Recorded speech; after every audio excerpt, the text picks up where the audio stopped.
Hello everyone, my name is Jillian Rhodes. I am the Global Outreach Coordinator for the SOCA Global Outreach Office, and today I'm doing a special episode of Beyond the Frame on the NFT Factory in Paris. It's right next to the Museum of Modern Art in Paris, and I've come here to take a look around, to show you what's here, and to interview some of the people who made this space happen. So let's take a look around.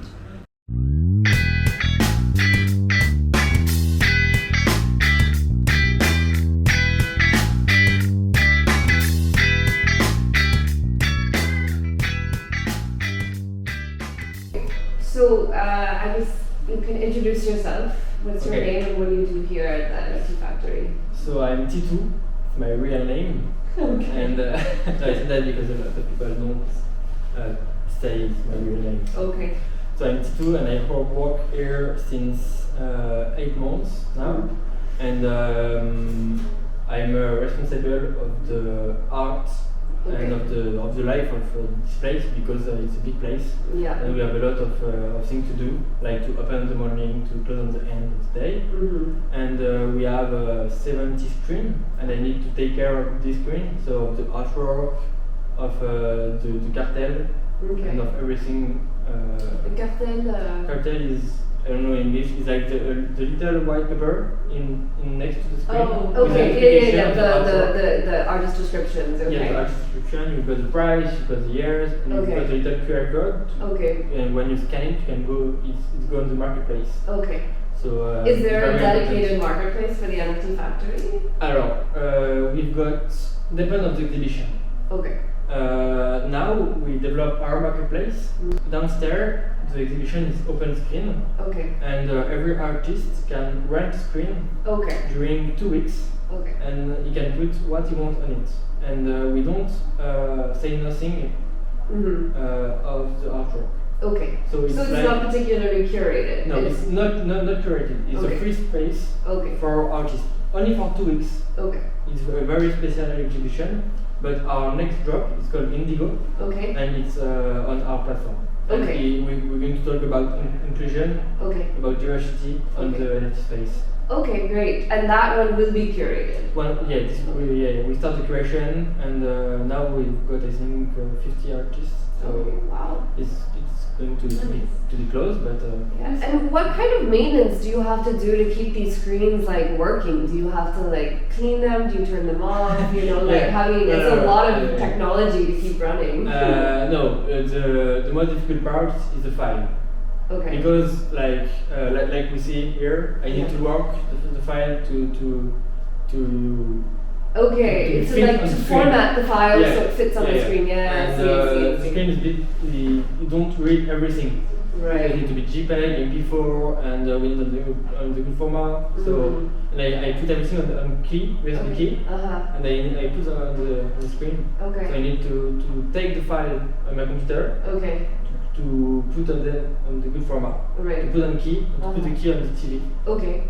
And how many people like daily do you see coming through here? Depends, but on the weekend I think we've got 1,500. Okay. Wow, that's a lot of people. Okay. Yeah, and on the week we've got 1,000 per day, I think, or 500. Yeah. Yeah. And it depends on the event, depends on the day, depends on the season. Now we see a lot of people that come again on the factory because it's summer, I think, so rather than just work in Paris. Great. And we do a lot of formation for school or for group. Okay, you have education programs. Yeah. So we do some movement on the gallery. Okay. So, very cool. Passage. Yeah. Well, thank you, Titou. I appreciate it. Welcome. Yes.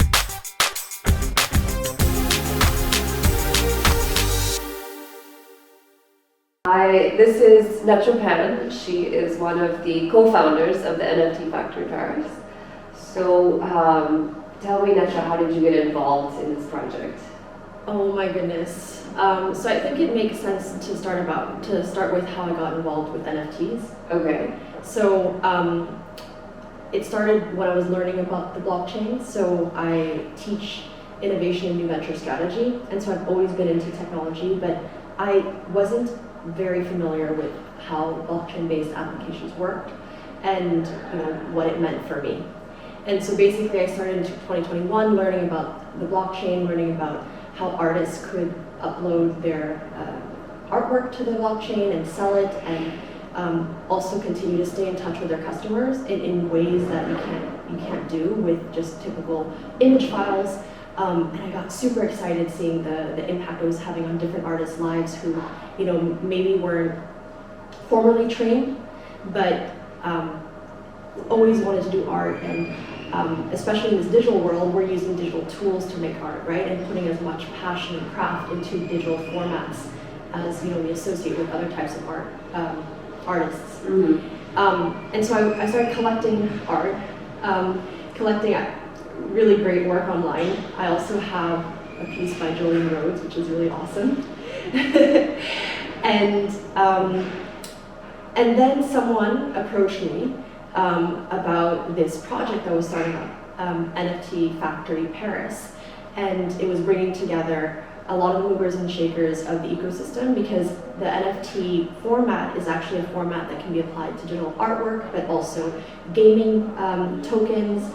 It can also be applied to certificates that luxury brands use, for example, to show the information behind luxury goods. And so there was basically this huge explosion of different types of founders using this technology for different types of businesses. Mm-hmm. And they wanted to get together to create a space for people to hang out.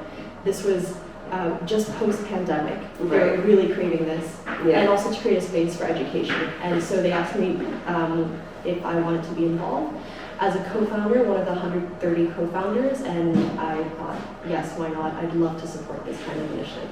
Okay. And have you exhibited any work or? Oh, so I haven't exhibited any work yet. Okay. There is this really cool concept called open screens where you can rent a screen. So I've been wanting to rent out actually a few screens to showcase more of my collection, mm-hmm. Rather than the work that I've produced. But I also would love to host more events. As a co-founder, you can easily work with other co-founders to curate different events, and maybe I would present my work one day here. Awesome. And what do you think is the future of this space? What are you interested to see in the future? So this is such an incredible space. I hope everybody who's in Paris just takes a quick trip to the Rambuteau metro station. It's right literally in front of the Centre Pompidou. Yeah, it's incredible. So it's super accessible. And what the goal here was actually to create a proof of concept. Mm-hmm. So money was raised, co-founders put a ton of resources together to find this beautiful place and to just show, okay, this is what a learning space can be. This is what a creative space can be, like a community space can be. And hopefully people like it and we create more. Maybe we continue the lease on this one and just extend it forever. Who knows? Wonderful. Awesome. Well, thank you so much, Nettra. I appreciate it. Thanks for having me.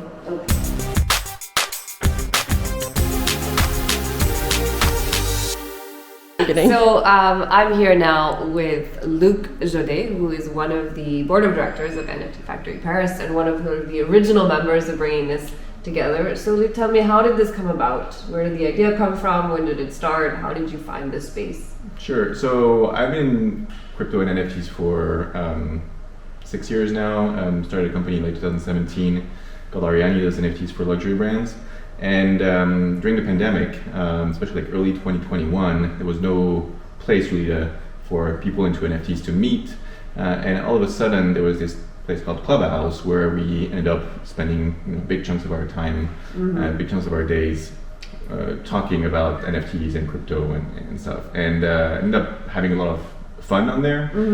However, when things started reopening, that's next summer, we remembered how cool it was to actually spend time IRL. Right. And so with a few people like John K, Jean-Michel Payon, and Benoit, and Sebastian, and a few others, we actually decided that it would be really cool to open a physical place to do the same thing we used to do on Clubhouse, but in a physical setting. Okay. It took us about a year, so that was September 2021.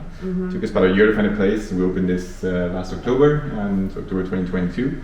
and we're very happy of what it has become so far. Yeah, it seems like it's been a really interesting success. So where do you see as the future of it? Where do you want it to go from here, or these kind of physical spaces to showcase digital art? Like, what do you see?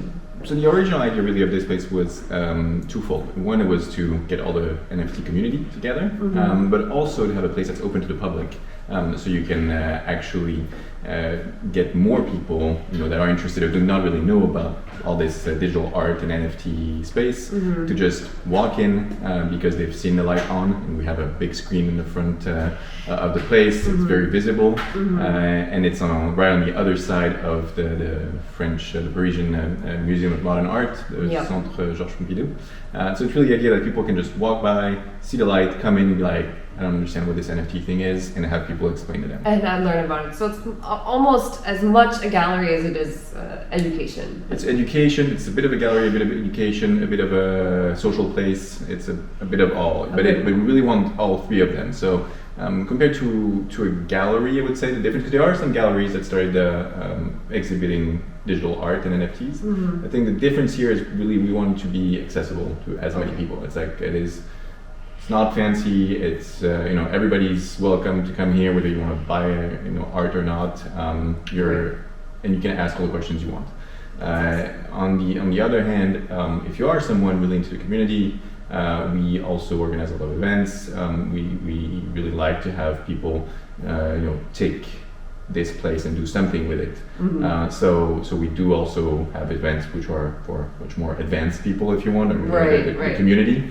And then we also have, if you really want to get into it but you're not really there yet, we do have education moments, either for individuals or for corporates, and really we set up an entire curriculum for people to learn about digital art and NFTs. Awesome. And last thing, this is your board ape. This is my board ape, indeed. Awesome. Which number is it? 2539. 2539. Awesome. Thank you so much, Luc.